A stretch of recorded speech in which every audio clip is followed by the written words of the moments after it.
Willkommen zu dieser technischen Anleitung zum Secador Dyson. Wir sind Kelatos Informática, Spezialisten für technische Reparaturen. Wir holen dein Gerät direkt bei dir zu Hause ab, führen eine kostenlose Diagnose durch und schicken dir einen Kostenvoranschlag, bevor wir reparieren. Keine Anrufe, keine Fahrten. Wir befinden uns in der Calle Joaquín María López 26, Madrid.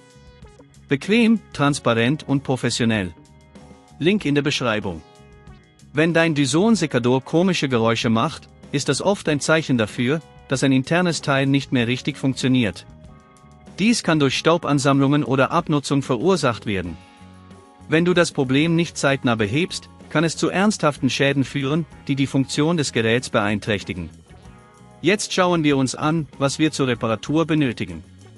Du benötigst einen Kreuzschraubendreher, einen kleinen Schraubenschlüssel, eine Pinzette und eventuell ein paar Ersatzteile, die wir während des Prozesses identifizieren werden. Zuerst musst du den Secador sicher öffnen. Stelle sicher, dass das Gerät vom Stromnetz getrennt ist, bevor du beginnst.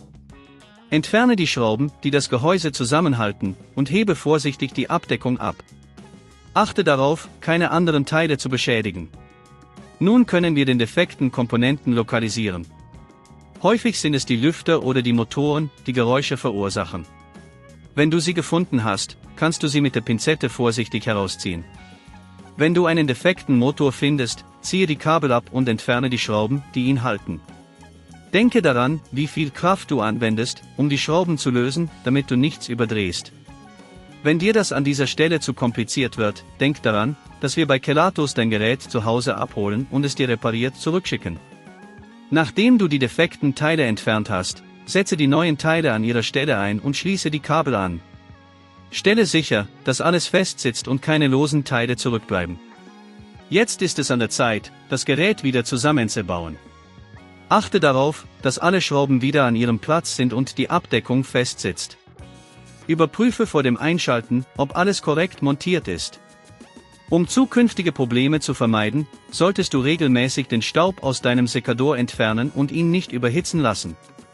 Lagere den Secador an einem kühlen, trockenen Ort, um die Lebensdauer zu verlängern. Wenn du kein Risiko eingehen willst, bei Kelatos holen wir dein Gerät ab, reparieren es und liefern es dir nach Hause, in der ganzen Schweiz. Link in der Beschreibung.